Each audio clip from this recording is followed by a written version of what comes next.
आपातकाल पर रोना और तमाशेबाजी करने वाले बीजेपी और आरएसएस के नेता जब देश की जनता को चैलेंज करते हैं तो हंसी आती है।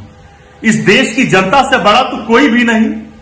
इस देश की जनता जनार्दन ने 1980 में उसी कांग्रेस पार्टी और श्रीमती इंदिरा गांधी को 353 सीटें देकर अपना पुनः भरोसा जताया था और उसी जनता पार्टी को 31 सीटें 1980 के चुनाव में दी, जिस जनता पार्टी को त्रुटिवश समय काल की भूल के कारण 1977 में सत्ता में बिठा दिया था। बीजेपी के नेता लेकिन आज भी रोना नहीं भूलते हैं, जो विदेशी ताकतों के इशारे पर देश को लोकतंत्र को कमजोर करने का प्रयास कर रहे थे, जो चाहते थे इस देश के लोकतंत्र की नींव हिले, लेकिन हिला नहीं पाए, इसलिए आज भी रोते हैं, क्योंकि उनको कष्ट है, उनको दुख है कि इस देश के लोकतंत्र को कमजोर नहीं कर पाए। क्योंकि जब जब उन्होंने कमजोर करने की कोशिश की, तब तब कांग्रेस पार्टी ने और गांधी परिवार ने इस देश को मजबूत करने के लिए अपने प्राणों के बलिदान दिए, लेकिन पीछे नहीं हटे।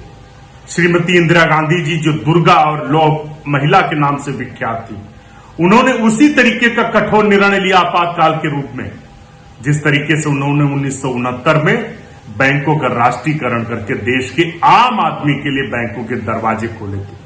1971 में उन्होंने कठोर निर्णय लेकर इस देश के हित में पाकिस्तान के 2 टुकड़े किए थे और बांग्लादेश नया राष्ट्र बना था। 1974 में उन्होंने परमाणु परीक्षण करके इस देश को परमाणु संपन्न राष्ट्र बनाया था, वो भी कठोर निर्णय था। 1977 में उन्होंने फिर से इस देश के सामने चुनाव में गई और 1980 में देश की जनता ने 353 सीटें दी। भाजपा और आरएसएस के लोग उस तमाशेबाजी को बंद करें, रोना बंद करें, क्योंकि देश की जनता से बड़ा कोई नहीं और देश की जनता ने पुनः उन पर भरोसा जताया था। उसके बाद से लगातार कांग्रेस की सरकारें बनती रहीं। अब बीजेपी की तमाशेबाजी चलने वाली नहीं है। जो लोग देश की आजादी की लड़ाई में एक चींटी भी नहीं मारे, वो गांधी परिवार और कांग्रेस पर सवाल खड़ा करने से पहले अपने गिरबान में झांके।